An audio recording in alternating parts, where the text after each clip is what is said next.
Olá meu amigo, olá minha amiga, meu nome é Antônio Sanches, sou professor de Direito há 11 anos, estamos aqui em mais uma aula do projeto Pela Ordem, para que nós possamos analisar as questões do exame da OAB e os temas que gravitam em torno dessa questão, para que possamos chegar a um bom entendimento do que aquela questão tratou e de outras coisas que podem vir a acontecer, vir a cair no exame da OAB, ok? Nessa nossa primeira aula, nós vamos falar de uma cláusula do contrato empresarial. Essa questão envolveu um contrato de sociedade limitada, caiu no exame da OAB bastante recente e ela envolve justamente a possibilidade de alienação de cotas sociais da sociedade limitada. Vamos dar uma olhadinha na questão então.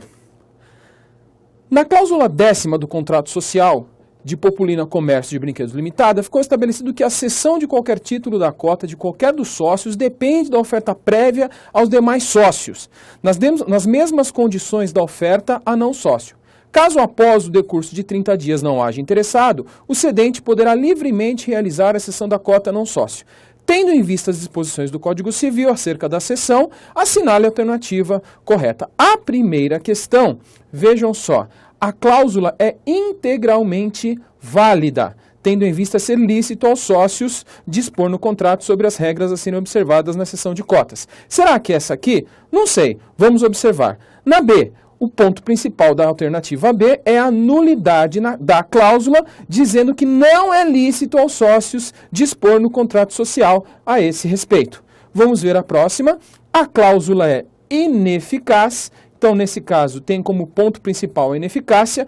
E, por último, parcialmente válida. Leva em consideração uma validade parcial dessa possibilidade de cláusula do contrato social. Então, vamos analisar algumas questões que gravitam em torno deste tema. O primeiro deles, a primeira coisa que a gente precisa observar é lembrar da teoria geral dos contratos, que vai falar da escala pontiana do negócio jurídico. O Pontes de Miranda, ele concebeu a escala pontiana para falar justamente da existência do negócio jurídico. Porque o Código Civil e a legislação do Ocidente em geral, pós-Código Civil francês, a legislação veio falar de nulidade e anulabilidade e eficácia do negócio jurídico, mas esqueceu que existe uma coisa mais importante que os temas de nulidade, que é justamente a existência do negócio jurídico. Justamente por isso, ele traçou essa escala pontiana, que é dividida em 3 degraus: existência, validade e eficácia. Nós temos que analisar esses 3 planos de qualquer negócio jurídico. E a sociedade limitada, você sabe, é uma sociedade contratual e, como contrato que é, se submete a essa escala pontiana. O primeiro plano, o plano da existência, ele vai levar em consideração o sujeito, o objeto, a vontade manifestada e a forma deste contrato. Contrato social, que é o que nós estamos analisando. Se você fizer um paralelo entre a existência e a validade, você vai perceber que para cada elemento existencial existem os requisitos de validade. Então, quando a gente fala do sujeito, da pessoa que realiza o negócio, esse sujeito tem que ter capacidade. E aí, se ele for incapaz, você tem uma incapacidade absoluta ou relativa, e nessa medida você tem uma nulidade absoluta ou relativa daquele negócio. Do outro lado, para o objeto, esse objeto que precisa existir para que o negócio exista, para que seja válido, ele tem que ser lícito, possível, determinado ou determinável. Além disso, você tem a vontade, que é um outro elemento de existência.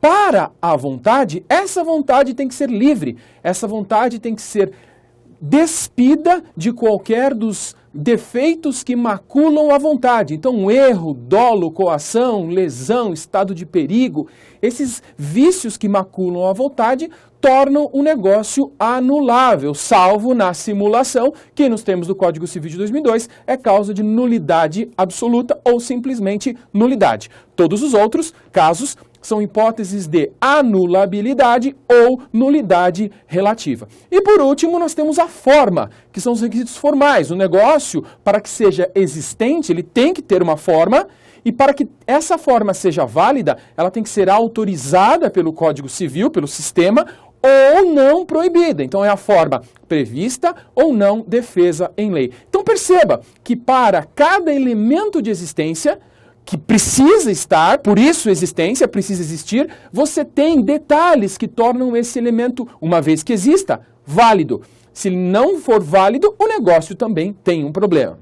Uma vez que o negócio é existente e válido, a gente precisa analisar se ele surte os efeitos dele. E aí então estamos na terceira etapa, no terceiro degrau da escala ponteana, que é justamente a eficácia. Às vezes o negócio existe, é válido, mas não produz efeitos, porque ele tem alguns dos chamados elementos acidentais do negócio jurídico, que são, por exemplo, condição, termo e encargo. São aqueles elementos que condicionam a eficácia do negócio jurídico. É claro que espalhados pelo ordenamento jurídico, nós temos outros institutos que também tolhem a eficácia de um determinado negócio jurídico. Por exemplo, a fraude à execução, que torna o negócio ineficaz para o credor daquele executado que aliena em fraude à execução. É um tema lá do direito processual civil. Para nós, tem uma peculiaridade também para a ineficácia da cessão de cotas, da alienação de cotas, enquanto isso não estiver arquivado na junta comercial. Vamos continuar, então. Todo negócio jurídico, para que ele seja perfeito, ele deve passar pela análise dos planos da existência, da validade e da eficácia.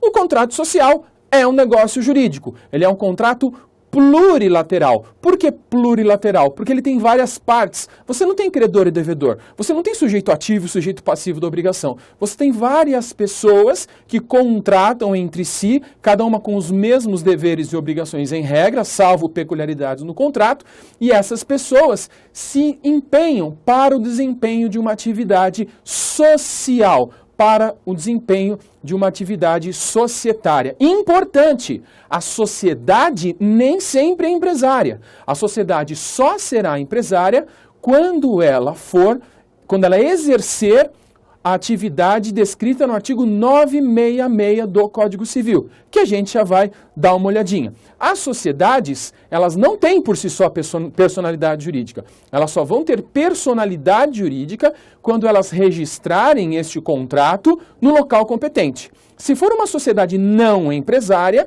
esse contrato será registrado no cartório de registro civil das pessoas jurídicas. Se for uma sociedade empresária, esse registro será feito na junta comercial. Lembrando que o registro público de empresas é estadual. Nós temos as juntas comerciais, uma em cada estado da federação. Nessa medida, o arquivamento, que é o registro na junta comercial, se chama arquivamento, ele faz nascer a personalidade jurídica. Então, só existe pessoa jurídica depois que for arquivado na junta comercial. No caso das sociedades empresárias, é claro. Antes do registro, eu tenho uma sociedade, porque eu já tenho o contrato feito, se houver o contrato já feito. Mas eu não tenho pessoa jurídica. Vamos continuar, então. A sociedade limitada, ela pode ser empresária ou não empresária. Porque nós temos a sociedade simples, SS, é a antiga SC, a antiga sociedade civil. Agora ela é SS, sociedade simples. A sociedade simples é a sociedade não empresária. Então uma sociedade que não desenvolva atividade no 966, ela é uma SS, ela é uma sociedade simples. Mas ela pode adquirir a forma, o formato de uma sociedade limitada. Nessa medida, ela será uma SS limitada. Não é do que nós estamos falando. Nós estamos falando da sociedade limitada empresária. Por que empresária? Porque desenvolve a atividade do 966 do Código Civil, que tem basicamente a profissionalidade, o profissionalismo do exercício de uma determinada atividade. A habitualidade, então, tem que ser exercida de maneira profissional, tem que ser exercida de maneira habitual e, importante, tem que ser exercida com o objetivo de lucro. O que é lucro? Lucro é a distribuição de retorno financeiro para os sócios. Nem sempre uma sociedade que tem receita tem lucro. Lucro não é receita, não são sinônimos. Lucro é a distribuição de dinheiro, de recursos oriundos da atividade para os sócios. É muito simples. Lembra de um clube? Um clube tem receita? É claro que um clube tem receita, porque ele precisa sobreviver. Só que a receita do clube não é para os sócios, é para a atividade do clube, para a manutenção do clube. Nessa medida, um clube, ele tem receita, mas não tem lucro. Logo, um clube jamais é considerado atividade empresarial. Na sociedade limitada empresária, o lucro da sociedade é dividido entre os sócios. Nessa medida, temos atividade lucrativa, não pela receita, mas pela distribuição desse capital obtido por meio da atividade para os sócios. Então, é uma sociedade limitada. As sociedades limitadas são regidas por contrato social em regra e esse contrato social é regulado pelo artigo 997 do Código Civil. Só que o artigo 997 do Código Civil, se você fizer uma leitura com atenção, abra aí o seu Código Civil, você que está nos assistindo, ou pela internet, abra uma página com o Código Civil, ou pega o seu Código Civil físico aí no papel, abra o seu Código Civil e perceba que o artigo 997 ele não é no capítulo que fala da sociedade limitada. O artigo 997, ele fala da sociedade simples. Aí você se pergunta, ora, o artigo 997 se aplica para a sociedade limitada? E a resposta inexoravelmente é, depende. Depende do quê? De qual o regramento para a sociedade limitada que foi escolhido pelos sócios. Porque os sócios, eles podem escolher que a sociedade limitada será regida pelo Código Civil ou pela Lei 6404 de 76, que é a Lei das Sociedades Anônimas. Vejamos então que o artigo 1053 do Código Civil, ele faz essa diferenciação. Vamos dar uma olhadinha lá no texto do artigo 1053. O artigo 1053 estabelece a regência pelas normas da sociedade simples, mas o parágrafo único, notem que é no parágrafo único do artigo 1053, que fala justamente a aplicação das normas da sociedade anônima. Porém, para que eu possa aplicar as normas da sociedade anônima, eu tenho que ter cláusula expressa nesse sentido. Logo, na ausência do contrato social mencionar a aplicação da lei das sociedades anônimas, eu aplico o Código Civil. Então, a regra é a aplicação do Código Civil. A regra não é a aplicação da lei das sociedades anônimas. Aí você fala assim, Antônio, mas eu estou numa questão da OAB. Como é que eu vou saber se a regência dessa sociedade limitada é pela lei da SA ou pelo Código Civil? É simples, basta ler a questão. A gente vai reler a questão daqui a pouquinho e a gente vai chegar facilmente à conclusão de qual legislação rege essa sociedade limitada. Vamos continuar então. A sociedade limitada, ela tem os dispositivos da parte da sociedade simples e ela tem os dispositivos no Código Civil que regulam especificamente a sociedade limitada. Esses artigos que regulam especificamente a sociedade limitada, eles têm um dispositivo que menciona justamente a possibilidade ou não de que as cotas sociais possam ser alienadas a terceiros, a pessoas que não sejam sócias dessa sociedade. Justamente aí, nós temos aquela classificação doutrinária a respeito de sociedade de pessoas e sociedade de capitais. O que é a sociedade de pessoas? É aquela em que as pessoas são importantes. Por isso, os sócios não podem alienar a estranhos as suas cotas. Nas sociedades de capitais ou sociedade de capital, podem vender livremente. As sociedades anônimas, as SAs, classicamente são sociedades de capital. Eu posso vender as minhas ações para quem quiser. O importante é que o dinheiro continue investido na sociedade. Na sociedade limitada é diferente. O artigo 1057 caput, ele trata justamente da possibilidade ou não de alienação de cotas a quem não seja sócio. E vamos dar uma olhada lá no artigo 1057, caput do Código Civil. Ele fala o seguinte: em sendo omisso o contrato, o sócio pode alienar desde que não haja oposição de mais de 1/4 do capital social. Perceba, desde que seja omisso o contrato social. Então, existe autorização legislativa expressa para a inserção dessa cláusula no contrato social. Qual cláusula? A cláusula que dispõe sobre alienação para estranhos das cotas do capital social. Então já temos praticamente a solução do problema. A nossa sociedade, precisamos verificar se ela é regida pelo Código Civil ou pela lei da SA, e em sendo regida pelo Código Civil, nós vamos verificar se existe ou não esta cláusula no contrato social. Vamos continuar então. Agora, verificadas essas informações, vamos dar uma olhadinha na nossa questão. Temos lá o Código Civil, o artigo 966, que fala da atividade empresarial. Temos o artigo 997, que fala do contrato social. Verifique no seu Código Civil, no artigo 997, que não há menção a respeito da possibilidade ou não de alienação dessas cotas a estranhos. Temos aí os dispositivos do artigo 997 do Código Civil, nada falam a respeito esses incisos. Temos o artigo 1053, que fala da regência da sociedade limitada ou pelo Código Civil ou pela Lei 6404.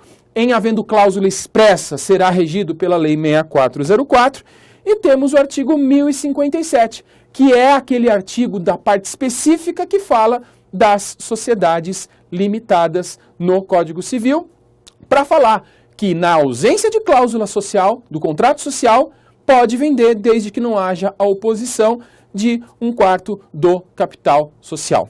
Vamos dar uma olhada então na nossa questão. Leia a questão de novo, rapidamente.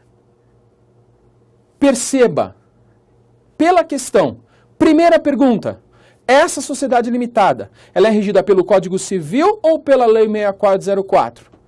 Lembra, existe na questão menção sobre a regência da Lei 6404? Não.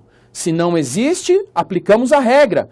É regida pelo Código Civil. Se é regida pelo Código Civil, então, eu tenho a aplicação do artigo 997 do Código Civil e a aplicação do artigo 1057, que fala justamente da possibilidade de inserção da cláusula que diga respeito à alienação das cotas a estranho. Pronto, já temos a solução. Vamos verificar então as questões, as alternativas dessa questão. Vamos lá. Então, na primeira alternativa, a cláusula é integralmente válida. A cláusula é integralmente válida nos termos do Código Civil. Será que ela é válida? Não sei. Aparentemente, sim. Parece que é lícito dispor no contrato sobre as regras de cessão de cotas. A cláusula é nula. Para que seja nula, tem que ter algum vício do negócio jurídico, tem que ter alguma proibição. E notem que nós não vimos, em tudo que assistimos, em tudo que lemos, qualquer proibição da colocação dessa cláusula. Depois, a cláusula é ineficaz. Também não vimos qualquer elemento que condicione a eficácia deste negócio jurídico à cessão de terceiros. Por último, a cláusula é parcialmente válida, porque anula justamente a parte que autoriza a cessão a não sócio. Veja só, a gente já viu, não tem nada proibindo a inserção de cláusula. O que tem é uma regra padrão, uma norma dispositiva que autoriza disposição em sentido contrário pela via contratual. Logo, temos então qual seria a questão correta? A alternativa A. A alternativa A, simples. Eu posso inserir essa cláusula. Ela não é regida pela 6404, ela é regida pelo Código Civil, e aí eu aplico o contrato social, nos termos do 997, e aplico o 1057, que autoriza a inserção de cláusula na medida em que ele fala, se for omisso, precisa da autorização. Se for omisso, significa, eu posso inserir cláusula em sentido contrário. Essas as considerações sobre essa questão. Eu espero ter ajudado no seu estudo para a OAB. Nos encontramos numa próxima. Muito obrigado e um abraço.